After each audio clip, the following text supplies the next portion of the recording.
You are about to enter the Cyber PD podcast. Cyber School Pedagogy lives here. Hi everyone, and welcome to episode 15 of the Cyber PD podcast. This is Steve Nugent, and I'm joined, as always, by my co-host, high school PD coach, Katie DiStefano. Hi everyone, thanks for being here. In our last episode, episode 14, we looked at what it means to be a trauma-informed school and the importance of eliminating judgment statements like, this student won't engage in class, and the importance of instead focus on discovering what happened to this student to prevent them from engaging in the course or our class or the assignment.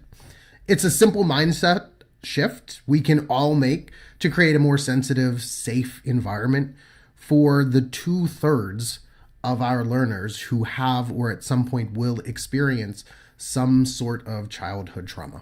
We're really excited to continue this conversation today. We're going to take a closer look at this topic in an effort to learn how our teachers and guidance counselors and coaches can recognize and respond to trauma with their students. So today we are very fortunate to have Maegan Bregenser, who is our amazing school crisis and SAP coordinator. Is that your official title, Maegan?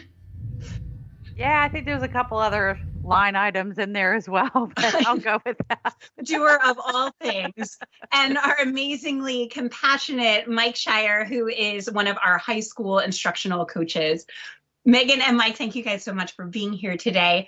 You're both coming at this topic from two very different educational perspectives. So we might be able to guess for Maegan, but why don't we start with Mike? Why are you passionate about helping our staff to recognize and respond to the signs of trauma in our students?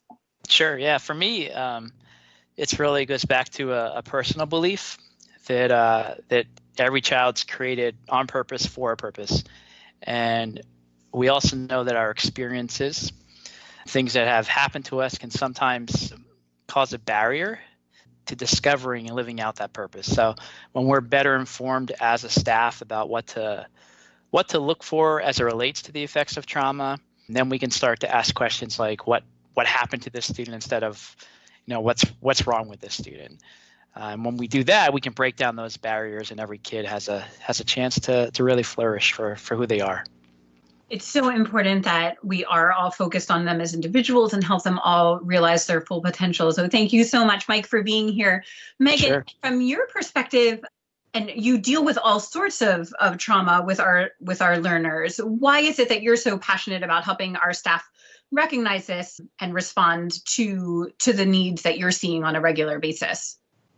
Well, I think we all got into education because we want to help children. I mean, we want to teach them to move forward. We want to help them enhance their own learning and enhance their own lives by the use of education. So if we have some tools in our toolbox that we can use to do that, I want to make sure you all have it. I think about education as the vehicle. I use this metaphor a lot. It's kind of the car on the road. So we believe that if we give the kids a really strong car, fill the tank with gas, get them moving forward, they can drive that pathway to wherever that road leads them. And that's our goal, is to help them achieve their goals. Unfortunately, if we build them the most amazing race car on the planet and they're driving down the road and there's a tree that's come down or live electrical wires or things like that, it doesn't matter how much we're putting into this car because they're stopped. So if we're able to help move that tree out of the way, remove those barriers, eliminate those potholes in the road, what we're doing is letting all those wonderful things that our educational structures have provided keep that kid moving forward without letting it in any way keep them back. So I think being aware of trauma, being aware of our own trauma, as well as our students' trauma, and helping us to acknowledge that, this isn't the kids' unwillingness to drive down the road. They're just facing some electrical wires that are down. So if we can get those off the way, they're going to be moving forward a lot more smoothly and a lot more consistently. In our last episode, we chatted with Jen and Gina briefly about some behaviors that a family coach might witness because they're going to be visiting a home in person. So when they're there, they're going to see some signs that a student has potentially experienced trauma. For our teachers, it might not be so clear-cut as we are on another side of a computer. We're not going to see our students face to face. So what are some signs of trauma that we might witness in our cyber classrooms? Well, I think one of the things we can look for and kind of track is how often maybe a student is coming in late to class. I think that could be, a flag to just kind of notice, and then have a conversation with them and just kind of see what's going on. Maybe there's some inappropriate comments in the chat box. Maybe they're just really withdrawn with some of the activities in the class. And then maybe, there's something that they share through a writing assignment that puts up a red flag that we can really, just hone in a little bit more on and have our trauma eyes on and looking at those in a different fashion. Yeah, no, I totally agree. One of the examples that was given to us that I found really impactful was when students say, well, I can't do this, or I don't know why, say, well, why didn't you turn your work in, or why didn't you let me know you were having trouble? I don't know. They actually don't. That kind of took me aback. This is mother of 5 children. I've been yelling at them, yes, you do, for years. And apparently sometimes they don't. And one of the things that you may see in the classroom is whenever a student is in the middle of a trauma or is triggered by something that reenacts that trauma, or maybe handling it right then and there in their own home while your class is going on, if they're saying to you things like, I don't know, why didn't you come to class? I don't know. Why didn't you turn this in? I don't know. That may be a very accurate statement, because neurologically, if you're in that high level trauma response, which is the fight or flight response, you're not processing, you're responding. So just like if you're in the middle of something really hairy going on in your life, you don't really have time to react to it. You just have to deal with it. Then whenever it's over, we tend to have these emotional meltdowns or these big responses. Your student may actually not know. So if you're seeing things like they're not turning stuff in, they're not getting the help, and when you ask them why, they don't have an answer, they may not, because they may be in that response mode instead of that intellectual processing mode. So that would be a big trigger to me as well. So then as a follow-up, what should our teachers do if we notice signs of trauma in our students? If we're seeing these things consistently, how do we respond as educators in the classroom? Well, I would say, and then I'll let Mike talk, because he's much more applicable in this one. But the first thing is recognize that that's what you're seeing. You're not seeing defiance. You might be seeing defiance, but I can tell you most of the time you're not. And it's always safer to assume you're not. You're not going to harm anyone by assuming the best in them. But you may cause some damage to that relationship if you assume the worst and that wasn't what was actually happening. So if you're seeing this kind of things happening, stop and ask why. So if they're saying, why didn't you come and get some help? I was waiting for you. You didn't show up. Why didn't you show up? Say, you know what? Hey, what's going on? How can I help? So just kind of reversing the phraseology. Simple wording like that has an enormous impact. So if you change it from why didn't you do something, which is an accusational kind of phrasing, to, hey, I was waiting for you. You didn't seem to come into the classroom. What's going on and how can I help? That's going to open that door to maybe the disclosures of, well, my electricity was off, so I couldn't get in there, or something bad was happening and I had to leave, or I just couldn't focus at that time. But that's going to open that door to building that relationship so that the student has the trust in you to share it, so we can figure out what's across the road and start to remove it. And if a student does confide in you, as a teacher, as an educator, as a coach, counselor, what is that next step? If they do say something has happened to me, what is the next step as an educator that we take? The immediate next step is to acknowledge it. Wow, I'm sorry to hear that happened to you. It's not the time to share your story. Hey, that happened to me too. That's not it. It's the time to literally sit back and be completely open-ended. And then tangibly, the next thing is to alert me. Let me know, let the school counselor attached to that student know, let the family coach know so the family coach will alert me. And then my job is to start to put a team together to help respond to that. But as the teacher in that immediate setting, the immediate response is to just be open. Wow, that's really hard. I'm sorry that's happening to you. Is there anything I can do? And the other aspect of this is if the child maybe is obnoxious, which sometimes kids are. Maybe they're responding in anger. They're responding in aggression. We do hold them accountable to that. I mean, kids have requirements, as do we.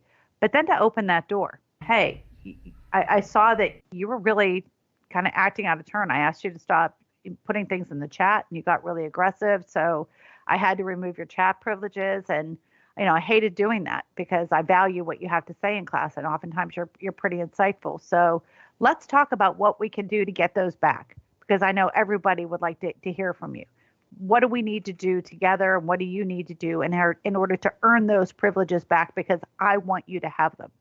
I think you're impactful. I think your statements matter and I want to get them back in, but because you did this, I had to pull them out. So let's talk about how to get it back. You want to not dangle a carrot in front of them. Here's the reward. You want to have them start to figure out and then get the ability to recognize that if I mess up, it's not the end, because they're in that immediacy state.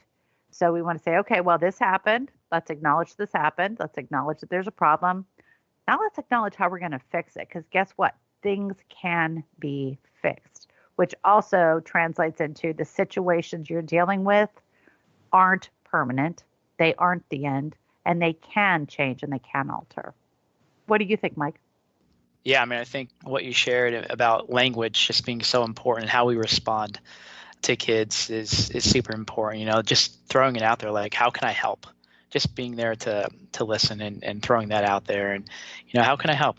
Tell me what's going on. I think is critical for our students. I think a lot of kids, just in general, like, everybody wants to be known, and when kids have that opportunity to share and know on the other end that there's a connection they can build with a teacher is super important for them, and how we frame that in our language and we're strategic about that is really important. One more thing to back up what Mike was just saying. Trauma can be balanced out like a seesaw by resilience. Yeah. And we talk a lot in the growth mindset model about resilience. We talk about a lot of models about resilience. But one of the biggest factors, and this is scientifically proven all over the place. Trust me, if you sign up for one of these podcasts, you're going to get 1,000 pieces of information on it. But what they show over and over and over again is it only takes one adult relationship. One consistent adult relationship, and your response might be that one. So even, you're not paying their electric bill, you're not solving the problem, but the ability to connect with that child and for that child to know you're there and you're going to listen. And if they mess up with you, because they may even do it intentionally to see what's going to happen, it's not the end. That Right. You're going to acknowledge it and you're going to offer them that. So like Mike said, that language is so impactful. A couple of things that you've said that both of you said, and one, that idea of being seen. And that's hard sometimes to do in our cyber model, but it's not impossible. And I think we forget that our kids are used to interacting digitally. So they're comfortable sharing in that way.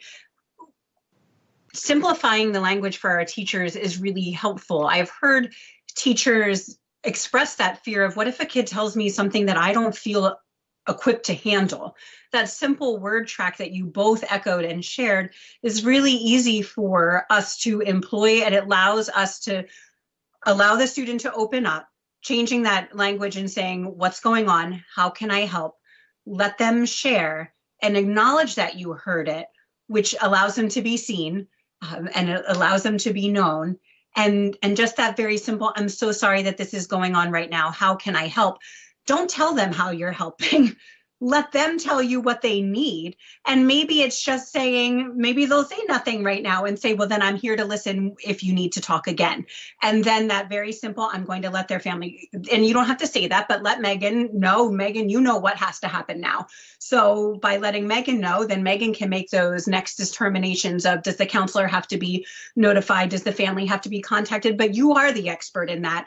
Our job as the educator in this situation is to make sure that we don't close that barrier, that we don't throw more wires in the road.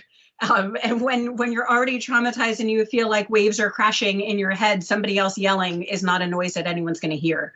So that calm voice that's letting them share back with you, acknowledge that you heard it, say you're sorry, ask them what they need, and then turn it over to the experts. And I think we can all really work to really help our students. And I think one of the things that we wanted to ask you was, what are the strategies that help to heal that early trauma that our students have had that makes it difficult for them to engage with us intellectually and with our content because they have these other pressing things that they're dealing with right now?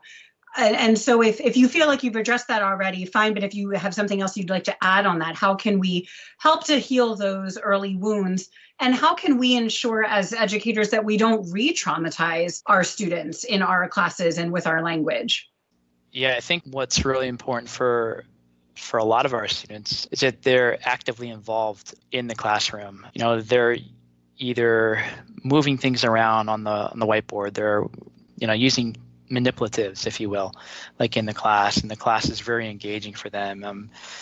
And even just outside of that, then allowing them, like using the webcam and allow them to see that you have a stress ball perhaps in your hand, or a cushy ball, or a bendy stick, or something like that, and encouraging them to use that. Keeping routines in your classroom is really important. Give some prompts or cues before we jump to a new activity. Music's great to help regulate, just different things like that as far as a strategy. Wait time's important for kids. So yeah, I think some of those are certainly beneficial for those students. Yeah, I completely agree. You know, Mr. Rogers, who went with preschoolers, obviously, but his intention was to create that consistency. It was to allow that safe, predictable place, which is why he started off coming in and changing his sweater and putting on his little tennies and every single time the same way. So that routine can be comforting. So even something as small as that. But the other thing I would say is, don't put so much pressure on yourself. You know, if a child's traumatized, if a child's dealing with trauma, and you are truly coming at this situation with positive intentions, even if you make a mistake, saying, you know, and we find out later on, hey, you kind of made a mistake here, that's a modeling option. You know, that's where you can say to the student, hey, you know what? I didn't respond to this the way I wish I would have. And I wanted to tell you that I'm sorry if I hurt you, because that's not what I intended to do. I have bad days too. Yeah. So what can I do to make up for it? That models for them what they can do when they mess up and how they fix things. So breathe a little easier, because if you do make a mistake, because again, you are humans, and you probably will, then this gives you an opportunity to demonstrate to these kids that you're a human too, just like they are, and you don't expect them to be perfect, because you're not either. Yeah. And I think too, you know, if we think about a traditional brick and mortar classroom, you know, throughout that setting, teachers, they'll give brain breaks. They'll allow kids to kind of stand up and do a couple jumping jacks, or just take a moment and just reflect. So I think allowing that in our environment is important as well. Just encourage those movement breaks, or encourage those brain breaks. And if not all the content gets covered in that one session, that's okay. And knowing that that's okay is going to help these kids too. So you just discussed some of those instructional strategies that are going to help with that healing, with being able to focus on school. How about some other classroom strategies that are going to work to develop resiliency with our students, improve that learning process, no matter if it's kindergarten through 12th grade? And I know you spoke earlier about the intrinsic motivator, so maybe you could speak a little more about that, or some other ideas. Sure. Some of the things that they talk pretty consistently about are extrinsic, which is like the carrot out there, the reward system, versus intrinsic, which is helping the children to build their own goals internally, to meet their own objectives, and even know that they can have those kind of things. So some of the things they talk about for the base intrinsic motivators are belonging and connection, teaching them autonomy and power. You know what? You can do this. You don't need me to hold your hand, maybe the first couple times, but you can do it. Mastery builds self-esteem. So that accomplishment in your classroom is automatically going to be doing that. Purpose teaches them significance, and fun and joy lead to curiosity. So some of the things that they gave in one of the trainings that I went to was they gave examples of extrinsic versus intrinsic. So saying something like, instead of, if you work really hard for the next 20 minutes, we'll play a game, reverse that and say, you have 20 minutes to see how much you can get done here. Let's see what you can accomplish. So it's more personal goaling. If you want to get an A, you need to do these 3 things, reverse it and say, these 3 things will help you to get a higher quality of work and really feel proud about what you're doing. So you're taking the judgment out and helping them start to get moving forward. Eliminate the negative. I know some of you don't like to do fractions, but this next activity is actually pretty fun. It's pretty negative. Reverse it. Are you ready for a really fun math activity? I can't wait to share this with you. So it's those types of reversals. They're small and they're minimal, but if you think about the distinction between how we've changed the wording for people with limitations, like with hearing limitations or visual limitations or physical limitations, and we have changed that verbiage and how that has altered the perception of how these people are viewed and how their accomplishments and their potential and their abilities are viewed. It's the same kind of thing. That kind of very small wording change is something intentionally our teachers can do that will unquestionably help build that resilience, because again, just takes one relationship with one adult that's positive in their life, and that consistency can make all the difference. Mike, you had some really cool things you were talking about, like for actually physically doing in your classroom. I can't remember what all they were, but I remember being like, wow, that's so cool. Wow. Do you remember you can maybe share a couple of those with them? Because they were pretty impactful. Yes, I mean, I think a lot of it was dealing with the idea of using visual cues for students as well, like visual aids. And when we use those visual cues, making sure because kids are seeing what's on their computer screens, right? So making sure our language reflects what they're seeing as well, which is really important, that those two really, really click and come together for all students.